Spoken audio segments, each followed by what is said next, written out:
Main gate. College का पहला दिन किसी रोलर कोस्टर राइड से कम नहीं होता।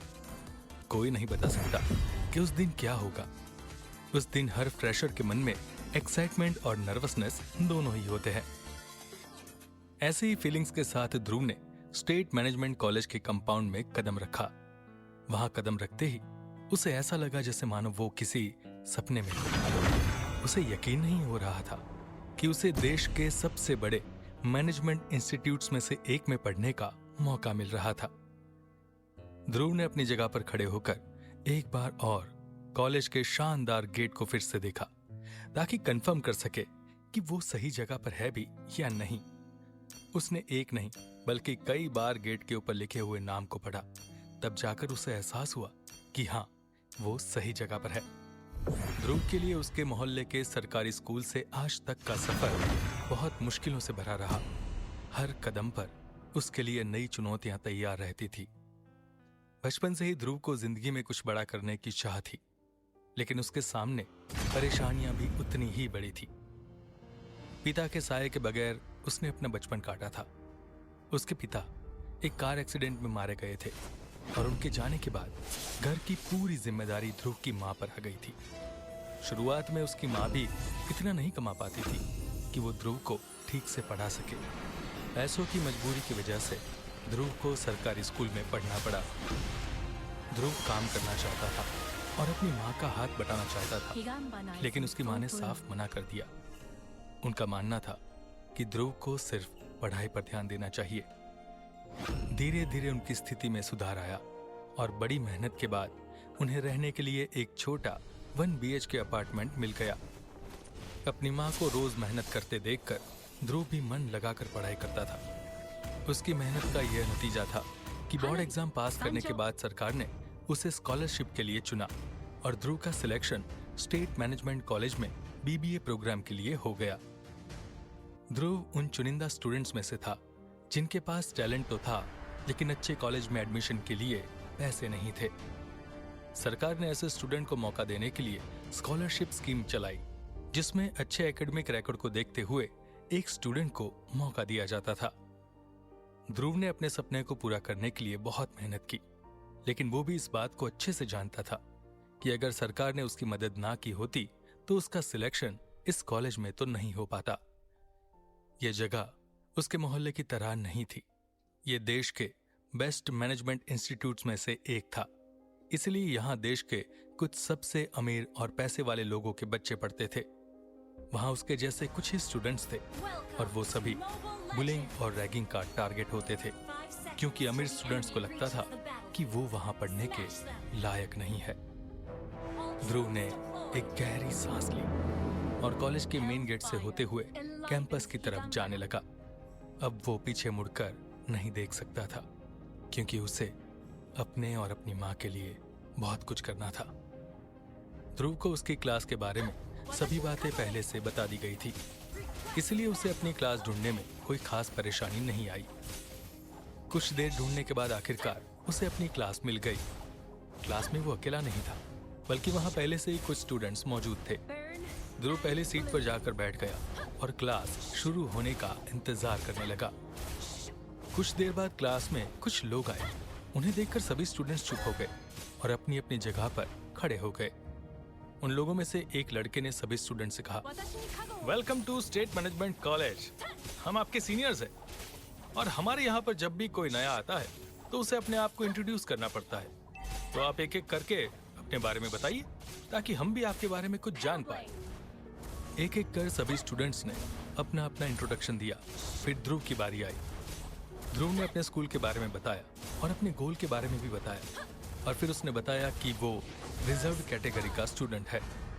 बस उसका यह बोलना हुआ और उस लड़के के एक्सप्रेशंस पूरी तरह से बदल गए। उस लड़के ने उससे कहा, जरा पीछे देखो, सभी रिजर्व स्टूडेंट सबसे लास्ट में बैठते हैं, तो तुम फ्रंट रो में कैसे बैठ गए? ध्रुव के पास उसके सवाल का कोई जवाब नहीं था। वो तो वहां नया आया था, उसे क्या पता कि रिजर्व स्टूडेंट्स कहाँ बैठते हैं और बाकी स्टूडेंट्स कहाँ। उसने इनोसेंटली जवाब दिया, सर क्या हम सब में और बाकी स्टूडेंट्स में अंतर है? आफ्टर ऑल हम भी कंपटीशन फेस करने के बाद यहाँ आए हैं। ध्रुव का जवाब सुनकर वो लड़का बुरी तरह से चिढ़ गया। तो उसने गुस्से में कहा, बहुत ज्यादा फर्क है, तुम्हारी यहाँ बैठने की भी औकात नहीं है। बस एक रूल के सहारे तुम यहाँ पर आ गए हो। यहाँ आ गए वो अच्छी बात है, लेकिन कभी खुद को हमारे बराबर समझने की गलती भी मत करना। अपना बैग लो और चुपचाप पीछे की रो में जाकर बैठो। पूरी क्लास में सन्नाटा छाया हुआ था। सभी जानते थे कि ना चाहते हुए भी ध्रुव रैगिंग का शिकार हो गया है। स्टेट मैनेजमेंट कॉलेज में ध्रुव के जैसे स्टूडेंट का सरवाइव कर पाना बहुत मुश्किल था।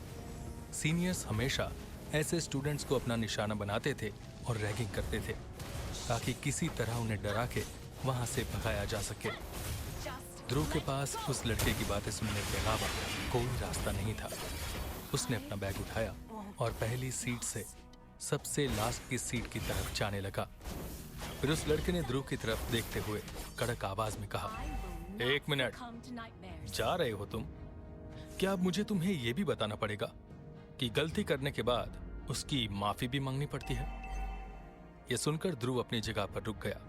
उसने उस लड़के को देखा और कहा, सॉरी सर, मुझसे गलती हो गई, आगे से ऐसा नहीं होगा। उस लड़के ने क्लास में बैठे सभी लोगों से कहा, हम तुम्हारे सीनियर हैं और सीनियर की रिस्पेक्ट करना बहुत जरूरी है। आज के बाद अगर तुम में से किसी ने भी मुझे जवाब देने की कोशिश की तो उसके साथ अच्छा नहीं होगा। ये मेरा कॉलेज है और यहाँ मेरे रूल्स चलते हैं। आज जो भी हुआ वो आगे फिर कभी नहीं होना चाहिए। इसी में तुम सभी लोगों की भलाई है। ध्रुव को मन ही मन बहुत गुस्सा आ रहा था, लेकिन वो चाहकर भी कुछ नहीं कर सकता था। वो चुपचाप बिना कुछ कहे बस आखिरी की सीट पर बैठ गया। ध्रुव ने एक बार गहरी सांस ली और अपना ध्यान कहीं और लगाने की कोशिश करने लगा। ध्रुव के ठीक बगल में एक थोड़ा हेल्दी दिखने वाला लड़का बैठा हुआ था। उसने धीरे से ध्रुव से पूछा, मान गए तुम्हें? पहले ही दिन तुमने देव बर्मन से पंगा ले लिया। हिम्मत तो तुम्हारे अंदर बहुत है, लेकिन एक बात बता दूं, देव बर्मन से पंगा लेना इतना आसान नहीं है जितना तुम्हें लग रहा है। ध्रुव ने उस लड़के से गुस्से में पूछा, कौन है ये देव बर्मन? क्या ये कॉलेज इसी का है? उस लड़के ने हैरान होते हुए ध्रुव से पूछा, तुम देव बर्मन को नहीं जानते?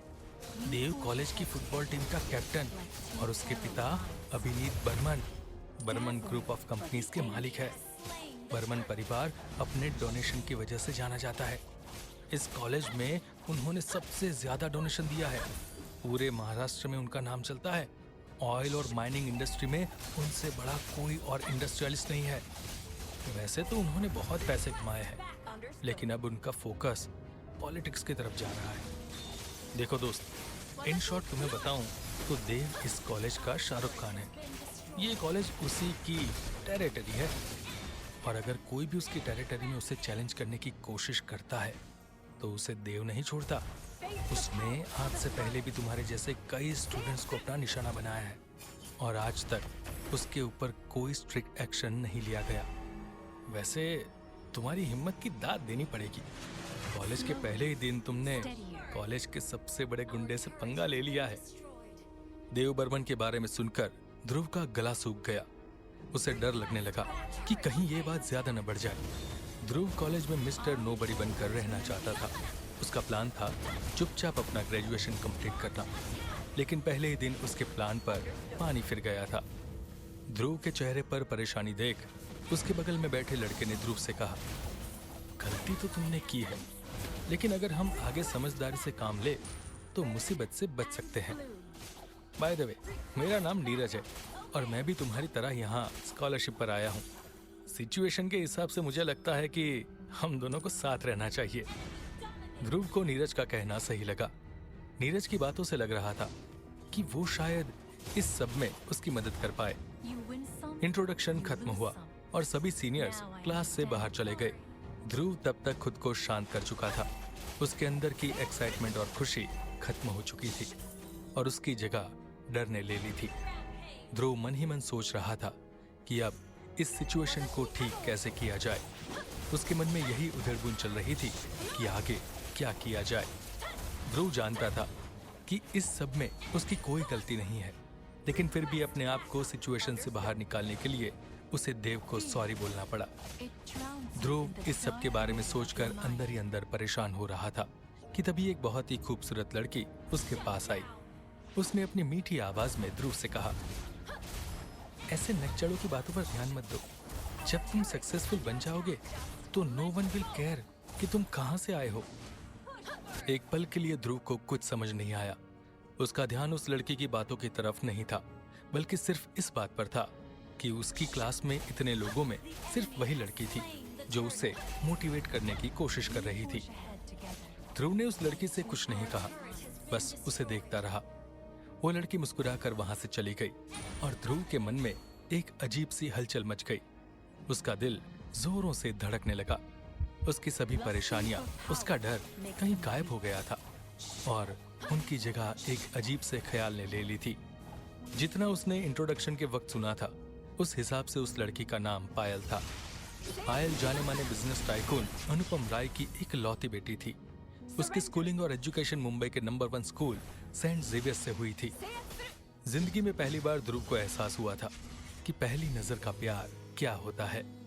बस उस पल में ही ध्रुव अपना दिल हार बैठा था।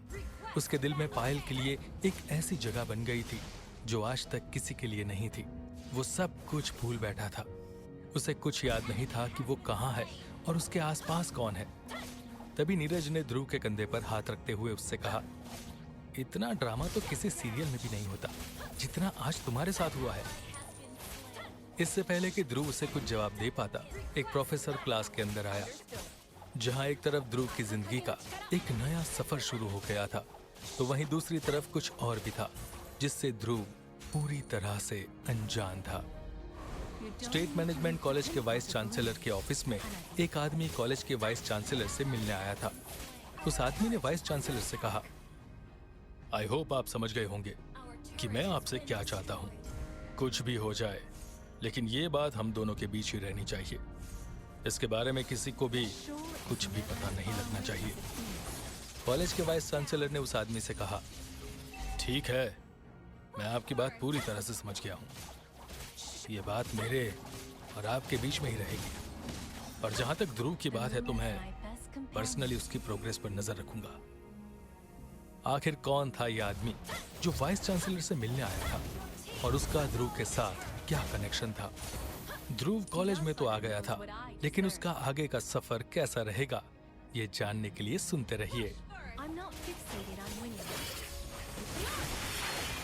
ध्रुव ने अब तक जो कुछ भी स्टेट मैनेजमेंट कॉलेज के बारे में सुना था वो सच था। पहले ही दिन ध्रुव को इस बात का एहसास हो गया था कि इस कॉलेज में उसके लिए आगे का रास्ता आसान नहीं होगा। सभी प्रोफेसर्स ने स्टूडेंट को पहले से ही इस बारे में बता दिया था कि कॉलेज में कंपटीशन लेवल बहुत हाई है। यहाँ पर पढ़ने और एग्जाम का पैटर्न दूसरे कॉलेज की तरह नहीं था।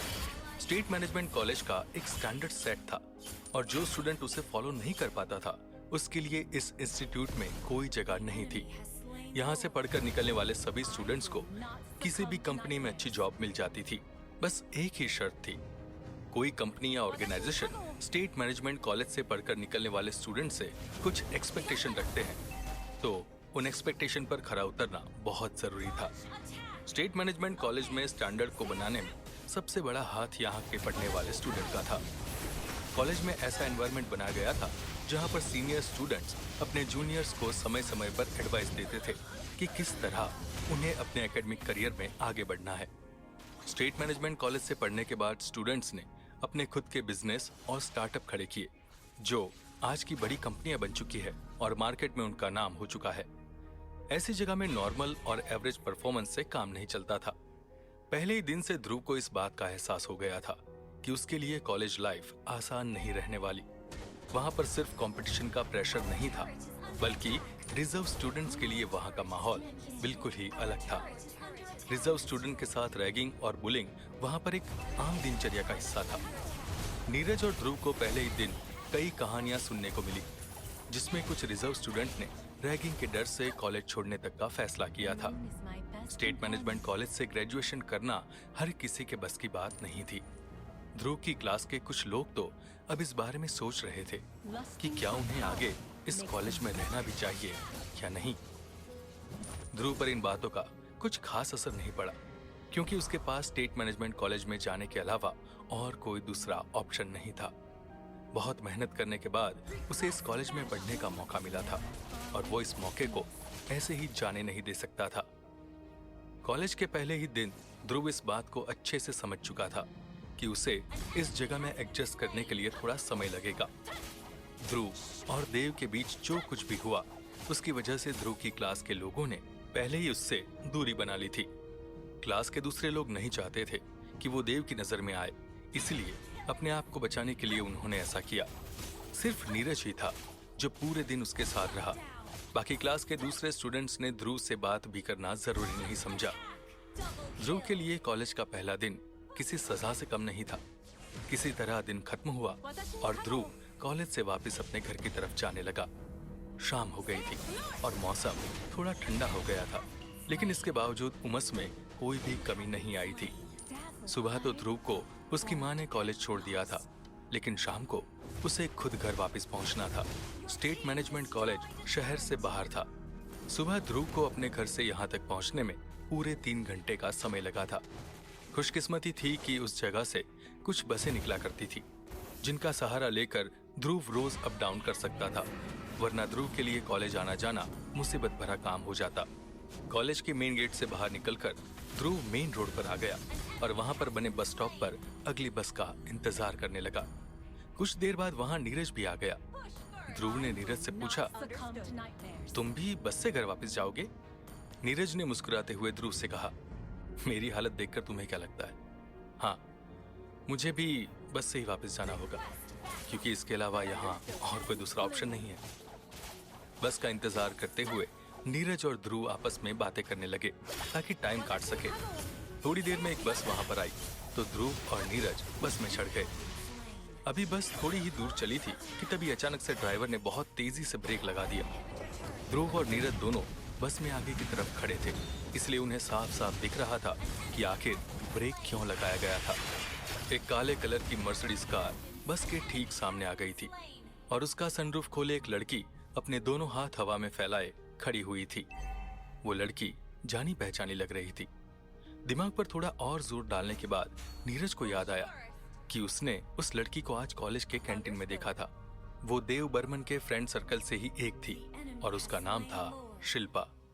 नीरज ने देव बर्मन के बारे में काफी बातें पता कर ली थी, इसलिए उसे अंदाजा हो गया था कि कार देव बर्मन की ही है। उसने ध्रुव से कहा, ये बर्मन की गाड़ी है और वो है उसकी bestie Shilpa. Barman rash driving कर रहा था और बस से टकराते टकराते बचा था। फिर नीरज ने अपना सिर हिलाते हुए कहा, ये खुद तो जाएगा ही, साथ में अपने दोस्तों को भी लेकर जाएगा। ध्रुव ने कहा, सच में इनका कुछ नहीं हो सकता।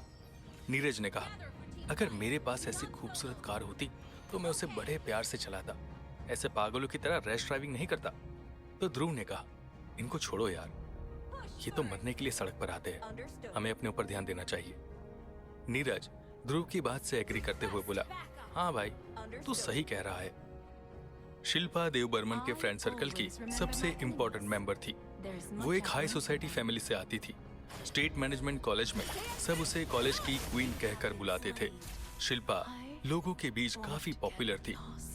ध्रुव शिल्पा के बारे में ज्यादा नहीं जानता था, लेकिन उसे एक बात पता चल गई थी कि देव और उसका फ्रेंड सर्कल कॉलेज में हमेशा हाईलाइट पर रहता था।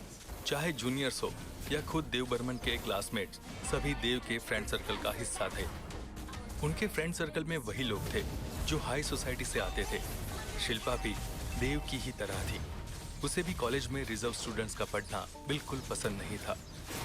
उसने कई लड़कियों के साथ रैगिंग की थी और जब भी बात एडमिनिस्ट्रेटर तक पहुंचती, देव उस बात को वहीं दबा देता था।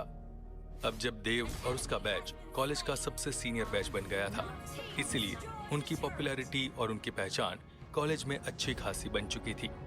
कोई उनसे सीधा टकराने के बारे में सोच भी नहीं सकता था। कॉलेज में सब जानते थे कि फ्रेशर्स की कोई सुनने वाला नहीं है। अपनी पहचान की वजह से सीनियर्स हमेशा बच जाएंगे और फंसेंगे तो जूनियर्स ही। ध्रुव ने आकर जूनियर्स और सीनियर्स के बीच की पॉलिटिक्स को गरमा दिया था और इसीलिए कई लोग मानते थे कि कॉलेज में आगे माहौल बिगड़ने वाला है। 2 घंटे बाद दोनों का स्टॉप आ गया। जहां से वो दोनों अपने अपने घर की तरफ चले जाते हैं। उस स्टॉप से ध्रुव रिक्शा पकड़ता है और 1 घंटे के बाद कहीं जाकर अपने घर पहुंचता है, वो भी तब जब रास्ते में ट्रैफिक जाम ना मिले। आज उसे घर पहुंचते पहुंचते 8 बज गए थे और भूख के मारे उसके पेट में चूहे धमाल चौकड़ी मचाना शुरू कर चुके थे। ध्रुव और उसकी माँ एक छोटे से 1 रूम अपार्टमेंट में रहते थे। अनगिनत गलियों से होते हुए ध्रुव अपने घर पहुंचता है। आसपास बहुत सारे लोग रहते थे और वो भी बिल्कुल ध्रुव और उसकी माँ की तरह ही हर दिन नए चैलेंजेस फेस करते थे। उस छोटे से घर में ध्रुव और उसकी माँ पिछले 10 सालों से किराए से रह रहे थे। मकान मालकिन अच्छी थी, उसे उनकी परेशानियों के बारे में पता था, इसलिए उसने अभी तक ध्रुव और उसकी माँ को परेशान नहीं किया। वरना मुंबई के ज्यादातर मालिक किसी किराएदार को 2 साल से ज्यादा टिकने नहीं देते। इस छोटे से घर में ही ध्रुव की पूरी दुनिया बसी थी। घर में घुसते ही उसे किचन से खाने की खुशबू आई और उसके चेहरे पर मुस्कान आ गई। ध्रुव ने अपनी माँ को बुलाते हुए कहा, आई क्या बना रही हो? किचन से ध्रुव की माँ ने कहा, आ गया, चल बैठ जा, खाना खाते हैं। चाहे कितनी भी थकान हो, लेकिन जब ध्रुव अपनी माँ के चेहरे को देखता था तो उसकी पूरी थकान कहीं गायब हो जाती थी। दोनों खाते हुए अपने दिन के बारे में बात करते थे और खाना खत्म होने के बाद अपने अपने काम में लग जाते थे। खाना खत्म होने के बाद ध्रुव अपने कॉलेज के नोट्स और असाइनमेंट्स करता था। वो पढ़ने में अच्छा था, लेकिन फिर भी उसे पता था कि उसकी माँ को उससे कितनी उम्मीदें हैं, इसलिए वो खूब मेहनत करता। पढ़ते पढ़ते रात के 12 बज गए थे। ध्रुव ने अपनी बुक्स अपने बैग में रखी और एक आखिरी बार अपनी माँ को शांति से सोता देखकर वो भी सोने चला गया। बेड पर लेटते ही उसे नींद ने अपने आगोश में ले लिया। जिस वक्त ध्रुव अपने घर के अंदर आराम कर रहा था, तो वहीं दूसरी तरफ ध्रुव की बिल्डिंग के बाहर एक आदमी खड़ा था। फिर उस आदमी ने अपनी जेब से फोन निकाला और किसी को कॉल करने लगा। कॉल कनेक्ट होते ही उस आदमी ने कहा, सर, सब्जेक्ट पहले दिन सेफली अपने घर पहुंच गया है। क्या मुझे उसके मूवमेंट्स और एक्टिविटीज को और मॉनिटर करना है, या मैं फिलहाल के लिए स्टैंड बाय पर चला जाऊं? फोन के दूसरी तरफ से उस आदमी को जवाब मिला, ठीक है, अभी के लिए स्टैंड बाय पर रहो। 1 सेकंड के लिए भी हम अपने सब्जेक्ट को नहीं छोड़ सकते। ध्रुव की जिंदगी की गाड़ी इसी तरह चल रही थी, लेकिन वो ये नहीं जानता था कि बहुत ही जल्द उसकी जिंदगी हमेशा के लिए बदलने वाली है, और इस बात का ध्रुव को भी कोई अंदाजा नहीं था। कॉलेज का नया सेशन शुरू हो गया था। पहले ही दिन पूरे कॉलेज में एक खबर आग की तरह फैल गई थी कि एक नए रिजर्व स्टूडेंट ने देव बर्बन से उलझने की गलती की है। इस सबसे देव और उसके साथियों का गुस्सा 7वें आसमान पर पहुंच गया था। वो सभी मौका तलाश कर रहे थे ताकि ध्रुव से बदला ले सकें। देव और उसके सभी दोस्तों ने डिसाइड किया था कि अब उन्हें कुछ भी करके ध्रुव को कॉलेज से सस्पेंड करवाना होगा, तभी उनका बदला पूरा होगा। कॉलेज में सस्पेंशन के लिए कुछ रूल्स थे। सस्पेंशन का फैसला डिसिप्लिनरी कमेटी के हेड करते थे, और इस समय इस कमेटी के हेड खुद वाइस चांसलर थे। स्टेट मैनेजमेंट कॉलेज के वाइस चांसलर अपने सख्त रवैये के लिए जाने जाते थे। देव और उसके दोस्त जानते थे कि अगर वो बात को बढ़ाने में कामयाब रहे और अगर उनके पास अच्छे सबूत आ गए तो ध्रुव को सस्पेंड होने से कोई नहीं रोक सकता। देव ने मन बना लिया था कि अब दूसरे दिन से ही ध्रुव को परेशान करना शुरू कर दिया जाएगा। जहां तक देव ध्रुव को कॉलेज से सस्पेंड करवाने के बारे में सोच रहा था, तो वहीं दूसरी तरफ ध्रुव अपनी गलती को सुधारने की कोशिश करना चाहता था। उसे पता था कि स्टेट मैनेजमेंट कॉलेज का क्या कल्चर है। ध्रुव को अपनी गलती का एहसास था। वो इस बात को भी अच्छे से जानता था कि जब तक वो देव से इस बारे में माफी नहीं मांग लेता, तब तक उसके लिए चीजें सही नहीं होगी। ध्रुव ने फैसला कर लिया था कि अगले दिन वो खुद देव के पास जाकर माफी मांगेगा। नीरज ने ध्रुव को अपना नंबर दिया था और उसे समझाया था कि जो भी करना है उसके बारे में पहले आपस में डिस्कस करना जरूरी है। नीरज कॉलेज के बारे में कुछ चीजें जानता था जो ध्रुव को नहीं पता थी। ध्रुव ने खुद से फैसला लिया और इस बारे में नीरज को कुछ नहीं बताया, क्योंकि वो खुद इस प्रॉब्लम से बाहर निकलना चाहता था। ध्रुव को आइडिया भी नहीं था कि वो ऐसा करके कितनी बड़ी गलती कर रहा है। ध्रुव की जिंदगी की गाड़ी इस तरह चल रही थी, लेकिन वो ये नहीं जानता था कि बहुत ही जल्द उसकी जिंदगी हमेशा के लिए बदलने वाली थी, और इस बात का ध्रुव को भी कोई अंदाजा नहीं था। ऐसा क्या होने वाला था उसकी जिंदगी में, जानने के लिए सुनते रहिए।